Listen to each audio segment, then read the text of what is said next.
Hello, what is going on? Crazy Superman here.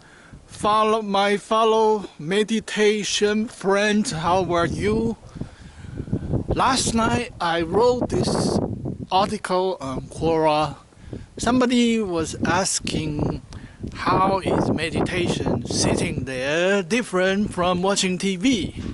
If somebody or a couch potato is watching TV, sitting there for an hour, how is that different than meditation? Why waste your time on sitting there and doing nothing? You should be getting up, do some work, make some money, clean the house. Meditation is as useless as watching TV.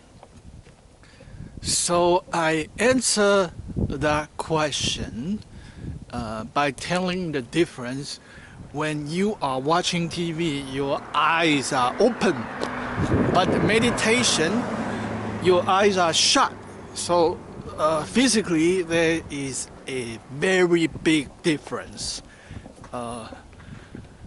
Watching TV is, in a way, sensory loading. Your eyes, your ears are very busy, constantly processing the video and the sound. Now, on the other hand, with silent meditation, your eyes are closed. There's no music, there's no sound, and there's nothing to process.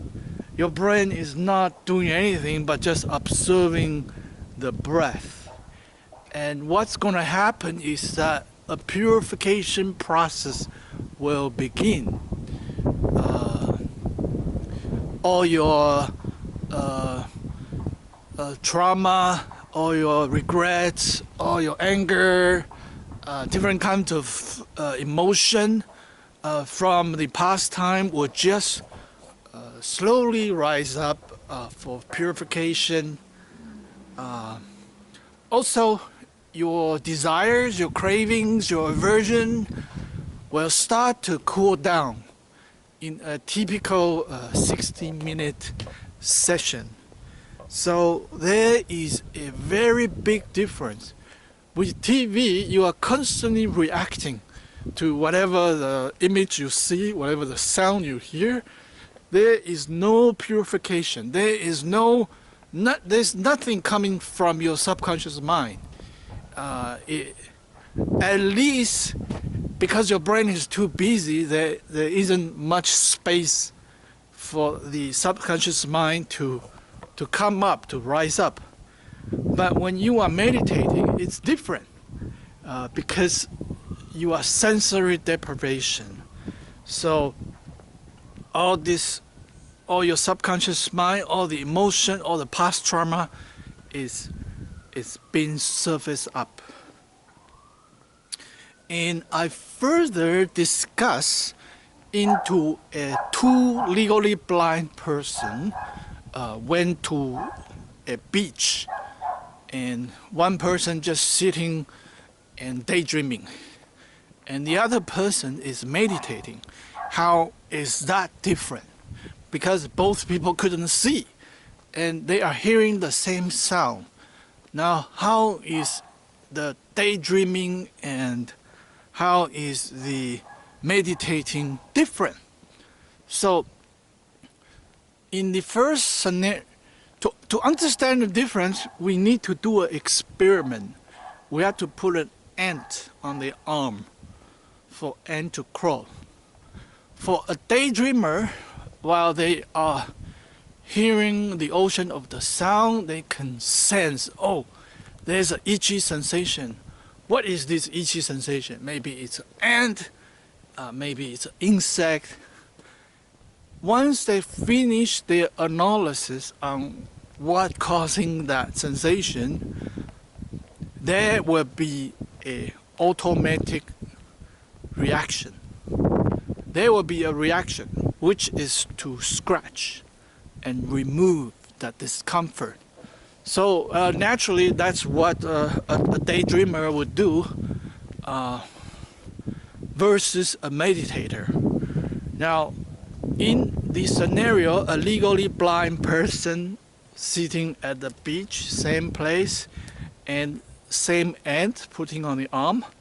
So because this person is meditating, he is observing that sensation, feeling that sensation, and analyzing that sensation. Oh, okay, it may be an ant, and this is very uncomfortable, it's very itchy. If the ant bite me, I might die. But because this person is meditating, he's not reacting. So you only observe the sensation, no reaction, no scratching. You maintain your pose for the entire 60 minutes. And because you are not reacting, you are observing, and that's what you learn. You are observing everything, emotion, sensation, rising and passing away, rising and passing away. And that's how you purify your mind. Our subconscious mind is like a garage full of junk, a lot of useless stuff, negative stuff, and it's constantly influencing us. When we think about it, if we react to that pain, that trauma, that suffering, then that wound didn't get healed. Now, on the other hand, through meditation, you can let those wounds surface up. But then you are not reacting to it. You are aware of that sensation. But it doesn't matter what comes to you, you always maintain your equanimity, your calmness. So that sort of purify and decondition your mind. And that's how meditation can purify your system, your subconscious mind. It's scientific, it's training, it's universal. And finally, in the third paragraph, I compare how meditation is different versus sleeping. So when a person is sleeping, you can talk to the person, and during meditation or sleeping, same thing, there is no reaction. But how is sleeping different from meditation? Well, sleeping is unconscious resting. Meditation is conscious resting. So during the sleep, if we do the same experiment, putting the ant on the arm, our unconscious mind will automatically scratch. But meditation, same thing. You are 100% aware, and you don't scratch, you don't react. And with sleeping, you don't remember whatever happened during the dream. It's just your subconscious taking control. Everything is automatic reaction. Therefore, there's no purification to your emotional body. You're constantly reacting. There's no healing to your emotional body. But with meditation, it's different. Because you are aware, you remember, you know which sensation you remember at approximately the beginning of meditation, at close to the end of meditation, this happened, that happened, but you don't have reaction. You kept your equanimity. So that's the difference. How meditation is different from watching TV, from sitting at beach, daydreaming, from sleeping. And that is why by sleeping you cannot become enlightened, you cannot purify your mind. Same thing by daydreaming, sitting at a beach. By watching TV, you cannot purify your mind. And meditation is just so different. You're training yourself not to react, because our environment is full of stuff, full of things that you constantly react. Our emotional body just needs to have rest, rest, settle, and decondition from all the negative factors. Now, to go deeper into the conversation, just because you are sitting, just because your eyes are closed, just because you appear as you are meditating, it doesn't mean you are doing meditation. If you are constantly reacting to your emotion during your meditation, then you're getting no benefit. There's no meditation. For meditation to start working, you cannot react. So don't thinking that, oh, I done my 1 hour meditation, I done my 2 hour meditation, I should be better. No, you don't. You must make sure when you meditate, you follow the proper method. Beside the sitting, beside the eye closed, beside the silence, it's very important you have to keep your equanimity. And a very simple benchmark is to observe yourself. See if during your meditation, the whole 60 minutes, see if you are moving your arms, see if you are cracking your neck, see if you are changing your position. So any of that physical movement, fidgeting, is a sign that you are reacting to something. Some emotion, some frustration, just something.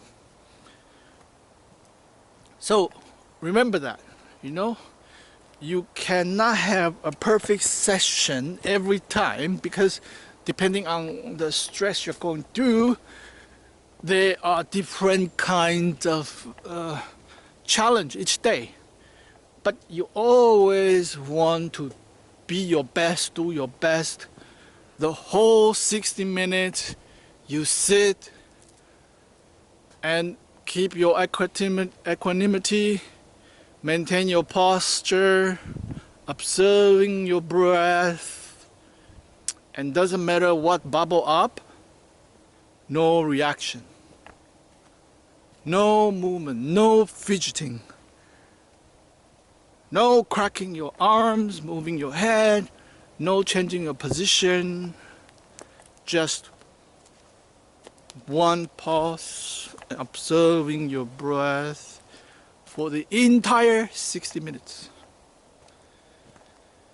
So that is the meditation talk and story to share with everyone. Continue your daily practice and like this video, thumb up, subscribe. Any question, comment below. I'll do my best to answer. And remember, one session in the morning, one session in the evening. When you squeeze, you create time. We'll talk to you next time. Bye for now. You'll be cutting out your time for social media. You'll be cutting out your time for Netflix. You'll be cutting out your time for unproductive activity. And more rest is always better. For mental health, physical strength. We'll talk next time. Bye for now.